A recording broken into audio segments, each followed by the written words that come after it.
রাত 2টা বাজে, এক্স গার্লফ্রেন্ডের কথা মতন যখন পেছনের দরজা দিয়া তার রুমের মধ্যে ঢুকলাম, তার ফোনটা আমার হাতে দিয়ে জোরে চিৎকার দিয়ে বলল, আব্বু গো, তাড়াতাড়ি পিছনের দরজা দিয়া রুমের মধ্যে আসো, এই চোরটা আমার ফোনটাও নিয়ে গেছে।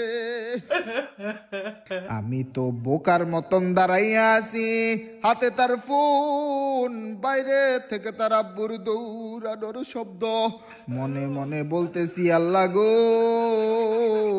এইবারের মতন বাঁচাইয়া দাও, আমি আর জীবনেও গার্লফ্রেন্ডের বাসায় আসবো না। আয় আমার মালিক, প্রেম করতে আইসা আজকে চোরের কেসে ফাঁসাইয়া দিও না। দেখতে দেখতে চাচা রুমের মধ্যে চলে আসলো। কি করব, রাস্তা না পেয়ে বেরেন খাটাইয়া তার ফোনটা বিছানার দিকে ছুঁড়ে মেরে বললাম, চাচা গো, ফোনটা চোরের থেকে রেখে দিছি।